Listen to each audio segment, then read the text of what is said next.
Yes, my little buttercup? Cut it out, Uncle Shecky. Dad said I don't have to take that crap from you like one of your other little floozies. All right. Sorry. So, line 4. Is that him? Yeah. How is he? Steamin'. Have fun. Good afternoon. You've reached Shecky Stedmeyer, star of stage, speaker, and courtroom. Stedmeyer, how dare you? How dare you announce that we rubber-stamped your little scholarship in spite of the gag order that you didn't even fight? Say, why didn't you even fight that one? Wait, never mind. I don't want to know. Well, actually, I do want to know, but tell me later. But mark my words, Stedmeyer, I'm going to have you in front of the judge so fast that it'll make your head do whatever heads do when things go by really fast. You don't expect them. Anyway, what have you got to say for yourself now? Well, that depends. On? The answer to the following question. Are you through yet? Yes? Good. Here's what I have to say for myself. See you in court, counselor. That ought to keep him busy for a while.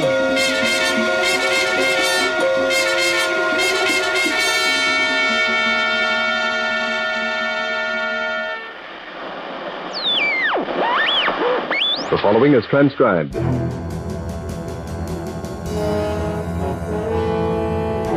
Welcome to the Bat-Supe Season 2 Preheat.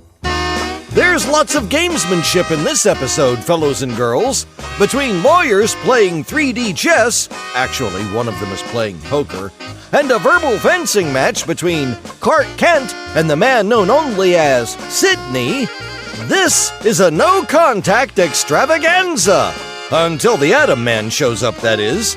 So let's tie on those capes for lots of stalling, plenty of impatience, and melodramatic pleading galore! Knowingly walking into a trap with a plan is still walking into a trap, fellows and girls, and that's exactly what Clark Kent has done.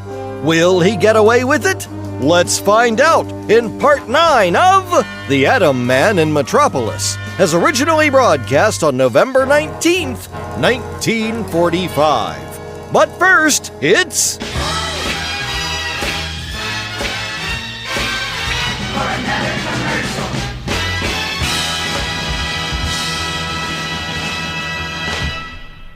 Fellas and girls, we're thrilled to let you know. Well, actually, we're not allowed to tell you that. Oh, but there's always... Oh, no, we can't mention that either. But if you're waiting to find out if you... if you're waiting to find out anything about say, you know what we can tell you? That your local grocer is most likely fully stocked up on... normally marked cans of never nutritious, definitely delicious Bat-Supe, with nothing whatsoever inside, but, never nutritious. I mean, it is delicious. Who needs a bunch of, other things inside that... Say, did you know our soup is all natural? Yeah, I'm pretty sure it is. Anyway, have Mom stock up wherever fine podcasts are sold. Reading between the lines? Ooh, doggy. Curtain. Music. Kellogg's Pep, the super delicious cereal, presents The Adventures of Superman. Faster than a speeding bullet. More powerful than a locomotive. Able to leap tall buildings at a single bound. Look, up in the sky. It's a bird. It's a plane. It's Superman. Convinced it is necessary to eliminate Superman before attempting to control the world, Sidney, the cunning international spy who was in league with Henry Miller, the Nazi Atom Man, set a mortal trap for the Man of Steel. Telling Kent, whom he suspects is Superman, that he had discovered the double identity of the Man of Steel, Sidney invited him to his country house, supposedly to examine some important documents. Suspicious, Kent had Sidney investigated, but learned only that he was a successful retired businessman as he claimed. After studying the house and grounds for hours, Kent, wearing a special plastic belt designed to indicate the presence of atomic energy, finally rang the bell that evening, his fears gone. Sidney admitted him and led him to his study where, concealed in a closet lined with lead-backed mirrors, which neither Superman's X-ray vision nor kryptonite can penetrate, waits the deadly Atom Man. The closet door is closed, and Sidney motions Kent to an armchair only a few feet away. Listen. Sit down. Sit down, Mr. Kent. I think you'll find that chair quite comfortable. Thank you. May I offer you a cigar or a cigarette? No, thanks. I don't smoke. Perhaps you'll have a drink, a highball. Well, thank you. No, I don't drink either. Don't got any trouble for me, please. There's no trouble at all. No idea how delighted I am to have you here. You are? Oh, yes, indeed.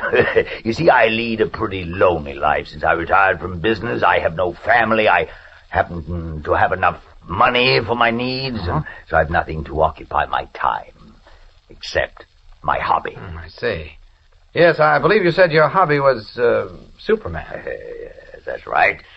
And you know how a man with a hobby is. He likes to talk to others with the same interest. I imagine you and I know more about Superman than anyone else in the world. We do? Of course we do.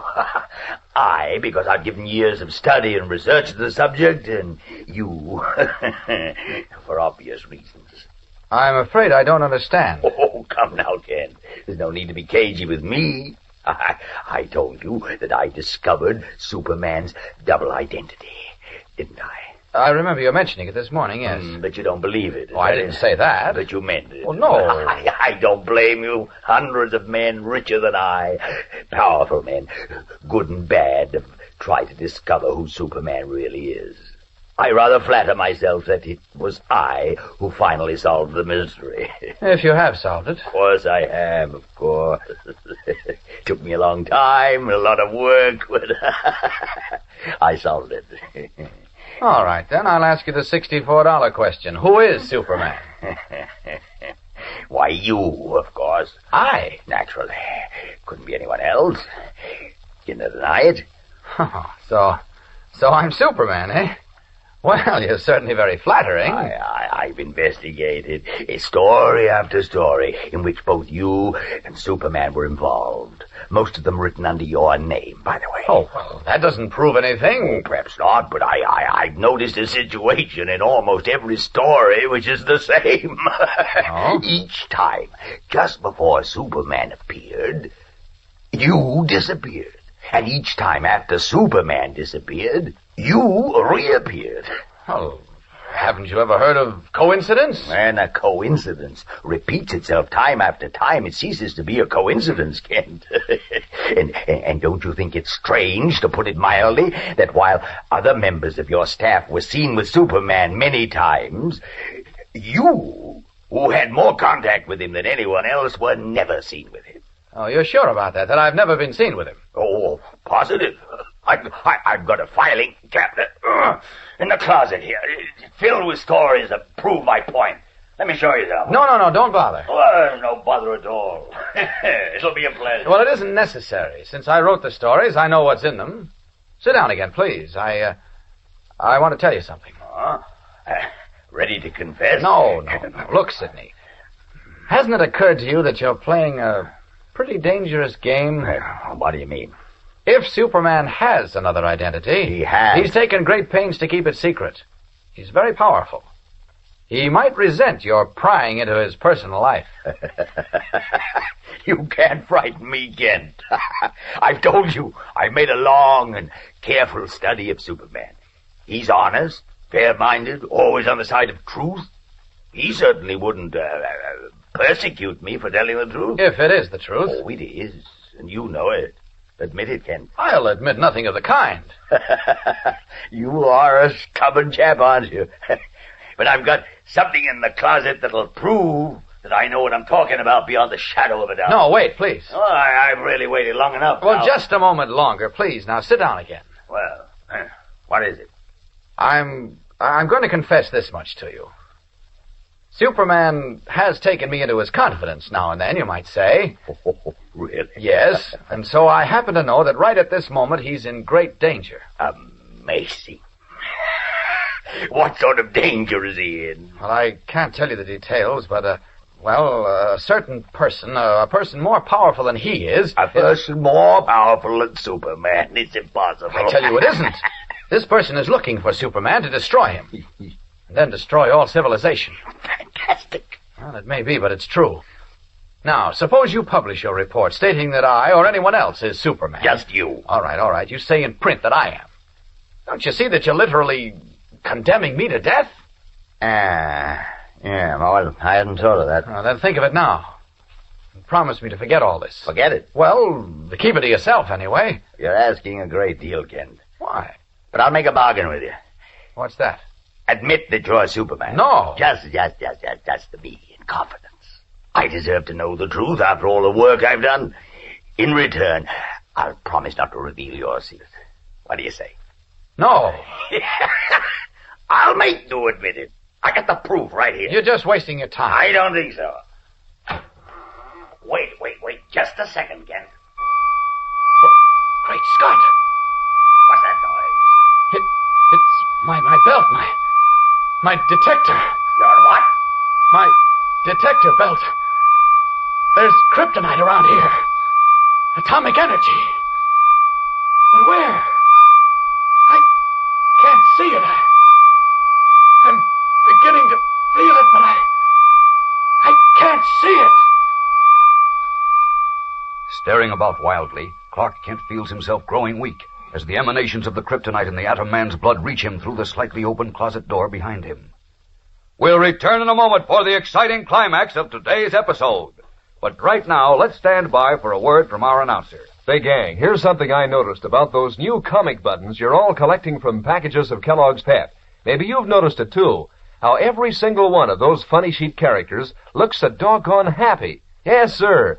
You see, well, you probably noticed the big wide grin on Harold Teen, haven't you? And Lillums and Smitty and Superman, of course. Why, even Orphan Annie's dog Sandy has a smile on his face. Looks so real he could bark hello any minute. Well, you see, these characters are straight from the funny papers, and they're done up in full comic strip colors. Brilliant red and blue and black on a gleaming white background. They really stand out when you pin them on your jacket or dress or cap. Yes, sir, you'll want to collect all 18 of these sturdy metal buttons. And you can, easy as 1, 2, 3. Yet don't send in a single penny, not even a box top. Fact is, you can't buy these new comic buttons anywhere. All you do is to make sure Mom gets you a good supply of that super delicious whole wheat flake cereal, Kellogg's Pep. Inside every package, there's a colorful, exciting prize. One of these nifty new comic buttons, or a military insignia or warplane button.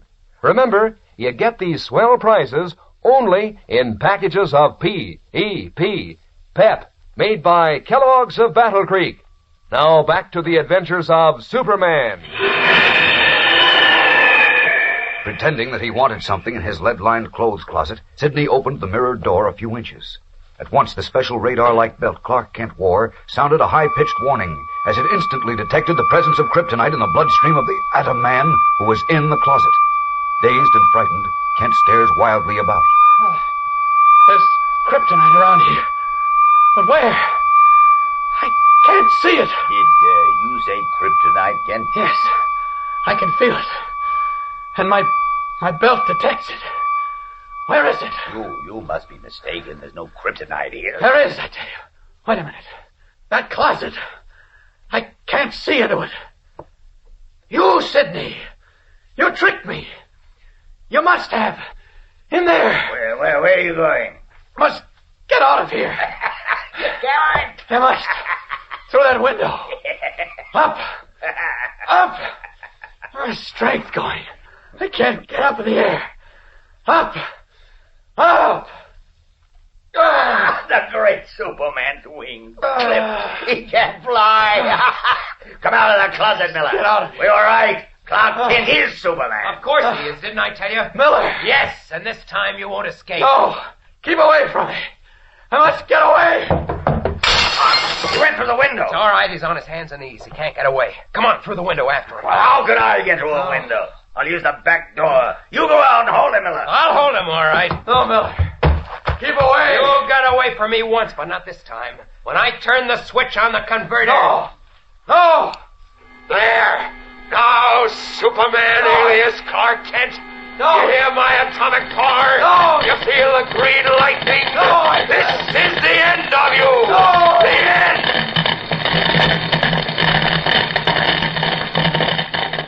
Triumphantly, his eyes shining like a maniac's, the Atom Man extends his strange metal gloves, laughing wildly as the jagged green sparks of lightning pitchfork into Clark Kent's body and strike him to the earth. Once before, Superman escaped death by a miracle at the fearful hands of the Atom Man. But this time, guided by the shrewd brain of Sidney, a fate has been prepared for him which he himself said was the only way in which he could ever be destroyed. Tomorrow, Superman's life hangs in the balance, so be sure to be with us then. Same time, same station, for a thrill a minute in The Adventures of Superman. Faster than a speeding bullet. More powerful than a locomotive. Able to leap tall buildings at a single bound. Look, up in the sky. It's a bird. It's a plane. It's Superman. Fellows and girls, be sure to follow The Adventures of Superman. Brought to you every day, Monday through Friday. Same time, same station, by the grand old Kellogg Company of Battle Creek. And for other thrilling adventures of Superman, see your local newspaper. Superman is also a copyrighted feature appearing in Superman DC Publications. And now, faster than a speeding bullet, it's part 10 of The Atom Man in Metropolis, as originally broadcast on November 20th, 1945. Kellogg's Pep, the super delicious cereal, presents The Adventures of Superman. Faster than a speeding bullet. More powerful than a locomotive. Able to leap tall buildings at a single bound. Look, up in the sky. It's a bird. It's a plane. It's Superman. Discovering that Clark Kent is Superman and determined to eliminate him once and for all, Sidney, the international spy who controls Henry Miller, the Nazi Atom Man, set a deadly trap for the Man of Steel. Informing Kent that he had discovered Superman's true identity, Sidney persuaded Kent to come to his house in the country, where Miller was hidden in a closet lined with lead, the one substance Superman's X-ray vision and kryptonite cannot penetrate. When Sidney opened the closet door, the emanations of the kryptonite in Miller's veins dazed and weakened Kent. Attempting to escape, he crashed through a window, but fell to his knees on the lawn outside. As we continue now in the darkness, the Atom Man stands over Kent, arms extended. Jagged green sparks like miniature lightning bolts leap from his metal-gloved fingers to strike his crumpling foe. Listen. Say your prayers, Kent. This is the end for you and Superman. No. You won't get away this time. I'll finish you now. Finish you for good. Sidney, watch this. Stop it. Stop it. No. Stop it. No. Wasting your atomic power, you fool. Let go of my arm. Get away from me. Strike him at the base of the skull and he'll lose consciousness. I'm going to kill him. You couldn't kill him before if you'd forgotten. Don't be a fool, Miller. The whole world is ours if only you listen. Strike him at the back of the neck. Just make him lose consciousness, and then we can finish him as we planned. For a moment, the Atom Man hesitates as the voice of reason slowly penetrates his murder-crazed mind. And Clark Kent, struggling vainly as the great strength ebbs from his battered body, hears another voice, his own, speaking to him. Stop struggling. Pretend to lose consciousness before it's too late. That way you can find out what they're up to. It's your only chance. He's unconscious. Turn that thing off. Now, why waste it? Miller, do as I say. All right. Now you're using your head. Come on, give me a hand with him. Oh, I'm too weak. I got too excited. Gito. Yes, Master? Come here. Imagine Superman lying at my feet. I never would have believed it. What are you going to do with him? Carry him to the garage. The garage? Oh, you mean you're going to put him in the car and take him someplace? No. Now, Sidney, wait a minute. Now, don't worry. I know what I'm doing. Gito? Yes, Master? Take our friend Mr. Kent under the shoulders. You take his legs, Miller. Now, wait a minute. Do as I say, Miller. And hurry. You're crazy if you're going to keep him in the garage. Kent might have told someone he was coming here tonight. When they discover he's missing, the police will come here to look for him. They won't find him. Now carry him to the garage. Why won't they find him? Don't you think they'll search the garage? Of course they will. But I still say they won't find him. Now save your breath and I'll show you what I mean in a moment. Sometimes I can't figure you out. Many wiser men than you have said the same thing. That's right, Tito. That is correct, Master. All right. Here we are. Now inside with him. Set him down. Now close the door, Tito, and turn on the light. Yes, Master. I still don't see what you're up to. Patience, Miller. Remember, I advised you to cultivate more patience. It's a wonderful trait. I can do without the lectures. Master, shall I open it now? If you please, Tito. Open what? You'll see. What's that? The floor's open. One of the concrete sections is set in a steel frame, which is on rollers. Well, what's down there? A comfortably furnished, air-conditioned room. Look down and you'll see it. Hey, that's not a bad hideaway. That's a slight understatement. It's an excellent hideaway and a perfect place for our purpose. Now, if you and Gito will carry him down the steps. Okay. Come on, Gito. Yes, sir. I'll put the light on down here. Careful on those steps, Miller. They're rather steep. Yeah, this bird is heavy. He'll be a lot lighter in a month. Now drop him on the floor near the pump. All right. Let him go, Gito. I never thought I'd see the day when the great Superman was dragged about like a sack of potatoes. Look at him. Go on back to the house, Gito, and remove all traces of our visit. Just in case some of his newspaper friends or the police drop around. Straighten the study, rub all the furniture to remove his fingerprints, and the front doorknob, too. Yes, Master. And put a new pane of glass in the window. Yes, Master. If a car comes into the driveway, let me know at once. Yes, Master. You think of everything, don't you, Sidney? Attention to details, no matter how trivial they seem, is the secret of my success. Now I'll close the panel above us, and we'll be warm and comfortable. There we are. You won't mind if I turn the radio on, will you? Do as you please. Oh, I hate dance orchestras. That's better. Does my heart good to see Superman lying there, helpless. You'll find magazines and books on a shelf, Miller. Or if you prefer to go to bed, it's your bunk next to our friend. You mean I'm going to sleep down here? Of course you are. And eat and drink, too. Gito will bring us our meals. You'll find him an excellent cook. What's the idea? Well, you ought to be able to figure that out for yourself. Clark Kent or Superman is unconscious, but he isn't dead. Yet. Would be just too bad if he regained consciousness when you weren't here. Yeah, but I don't want to be cooped up in this underground room. Gito can watch him, or you. And if he starts to recover, call me and I'll knock him out again. We can't take chances like that. Oh, that's lovely music. Besides, I don't want you using up your atomic power knocking him out. The way I look at it, you're close to him at all times. The kryptonite in your veins may be enough to keep him unconscious. Shouldn't take any more than a month or two to finish him. A month or two? That's all. A strong man can live a month or more without food, but few of them can live that long without water. Of course, Superman's no ordinary man. It may take 2 months to starve him to death. But Sidney, Oh, stop fretting, Miller. What's a month or two of mild discomfort? When we are playing for such high stakes. Once Superman is out of the way, nothing could stop us. We only have to threaten to destroy a large city, or any part of it, and they'll pay us anything we ask. Anything. The world is ours, Miller. Now that we've found a way to finish Superman. Prone on the floor, conscious but unable to move, Clark Kent, who is Superman, feels his blood run cold as he realizes at last the fate in store for him. Desperately, a voice, his own, speaks to him. They've thought of the one way, the only way you can be destroyed. What will you do? What can you do?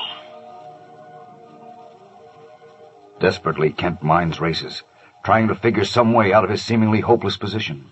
We'll return in a moment for the climax of today's episode. But first, your announcer. You know, gang, if Superman or Orphan Annie or Skeezix could walk right out of the funny papers and into your living room, they couldn't seem any more real than they do on those swell new comic buttons you're all collecting from packages of Kellogg's Pep. why Superman is so doggone lifelike with his bright blue jersey and flying red cape. Seems as if any minute he's going to say, up, up, and away. Why, it's no end of fun to trade duplicates with your pals and try to be the first in your gang to collect all 18 different buttons. And the best part is, you don't have to send in a single penny for these slick-looking buttons, not even a box stop. You can't even buy them anywhere. They come only in packages of that super delicious whole wheat flake cereal, Kellogg's Pep. So how's about asking Mom to get you some Pep tomorrow? Then see which prize you find inside. One of these exciting new comic buttons, or a military insignia or warplane button. Remember, that's P-E-P, Pep, made by Kellogg's of Battle Creek. Now back to the adventures of Superman. 3 hours have passed since Clark Kent was trapped by Sidney and the Atom Man, Henry Miller, and brought to the hideout under Sidney's garage. He lies helpless, his eyes closed, feigning unconsciousness at the foot of Henry Miller's bunk. Sidney seems content with his inactivity. He reads the newspapers, listens to the radio, eats almost constantly. But Miller, the Atom Man, becomes more and more restless and paces the floor nervously. For heaven's sake, must you have that confounded radio on all the time, Sidney? I like music. It's very, very soothing. It doesn't soothe me. It's driving me crazy. This place is driving me crazy, cooped up here hour after hour. I can't stand it. Control yourself, Miller. If you tell me that once more, Sidney, You will do nothing. Now sit down. I'm sick of reading. Anyhow, I don't like to read. I'm a man of action. Now look, Kent hasn't stirred a finger for 3 hours since we brought him down here. Why can't I take a walk around the grounds? You know why. I believe the kryptonite in your veins keeps him unconscious. He might come to if you leave. All you have to do is to call out. I'll be nearby. I told you we can't take that chance. He might get away in a couple of minutes that he took you to return. It's ridiculous. You can see for yourself he's in a coma. And that's the way we're going to keep him until he dies of starvation. Now behave yourself. Learn discipline. Look at me. I'm not fretting. You're so lazy you don't want to move. But I've got to keep going. I've got to do things I always did. And now since the kryptonite was injected into me, it's worse. Yeah. Maybe that's what makes me so nervous. Control yourself. There you go again. I can't stand it, I tell you. You will stand it and like it. No, Sidney! I said you will. You're playing for the future of Germany. I for the only thing I love in the world, money. You're not going to spoil it for either of us. Now sit down. Sit down, I said. Sullenly, the Atom Man bows to the stronger will of the sinister Sidney, snatches a newspaper, and sits down. And Clark Kent's last hope that the Atom Man will leave the underground hideout flickers and dies. Now what will happen? Don't miss tomorrow's exciting episode, fellows and girls, when something unexpected takes place. Tune in, same time, same station, for the adventures of Superman. Faster than a speeding bullet. More powerful than a locomotive. Able to leap tall buildings at a single bound. Look, up in the sky. It's a bird. It's a plane. It's Superman. Fellows and girls, be sure to follow the adventures of Superman, brought to you every day, Monday through Friday, same time, same station, by the grand old Kellogg Company of Battle Creek. And for other thrilling adventures of Superman, see your local newspaper. Superman is also a copyrighted feature appearing in Superman DC Publications. Yikes! Superman's in quite the predicament, facing starvation at the hands of an atomically powered maniac? But maybe this is why they say that breakfast is the most important meal of the day. Will he figure a way out of captivity before it's too late? Time will tell, gang. Meanwhile, thanks for listening. Be sure to invite your friends to listen. Maybe sneak it in on them on a long road trip.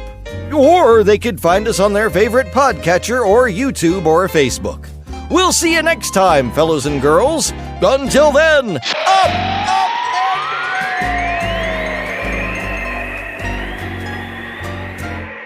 Try as they will, the men of science cannot quite strip death of the air of mystery which hovers over it.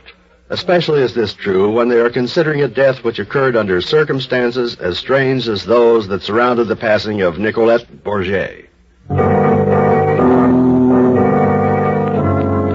Dr. Emile Berthollet was an elderly man. and doubtless he had stumbled on many a minor mystery in his 40 years of medical practice. But none to compare with the mystery that confronted him on that first day of August, 1869, the day when Madame Guibert knocked at his door. Doctor, would you come over to the rooming house with me?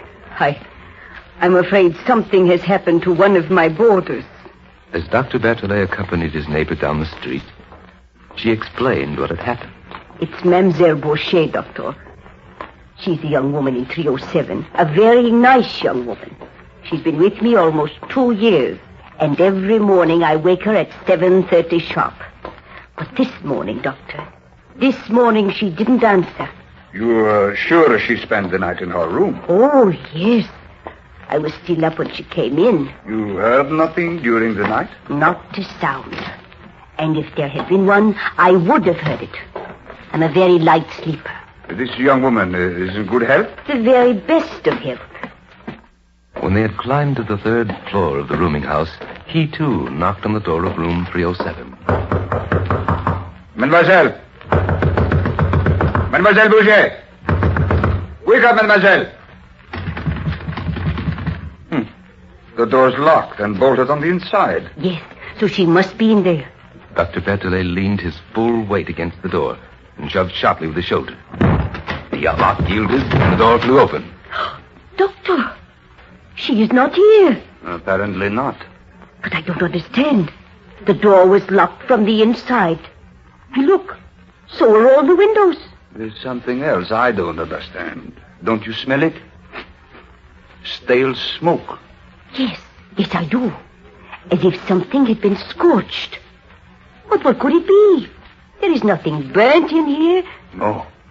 Wait a minute. Dr. Berthollet's eyes had fallen on the closet door.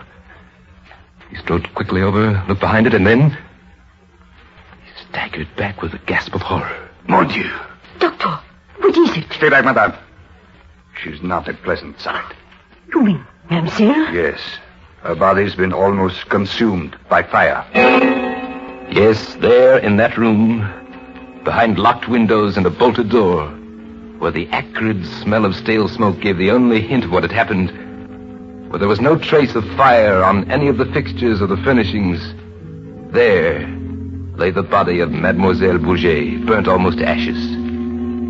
Why had she uttered no cry? How could the flames that destroyed her have been confined to the single spot in which she died? Such questions as these remain unanswered. And her death is a mystery which continues to baffle science. A mystery incredible but true.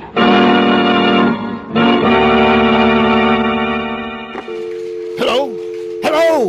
Oh! Hang up on me, will you? Oh, I'll see you in court, all right, Stedmeyer.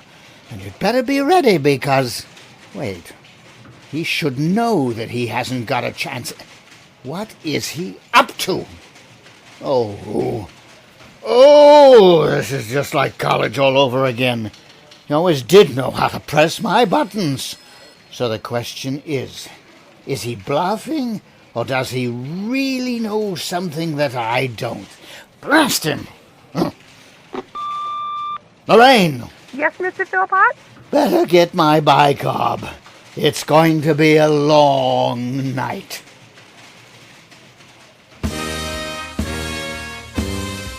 This episode featured the Mighty Bat-Supe Players, starring Larry Groby, Pete Lutz, Holly Hartzenboyer, Her Spooky Highness, and Andy Hartzenboyer. Bat-Supe is an AB Voices production.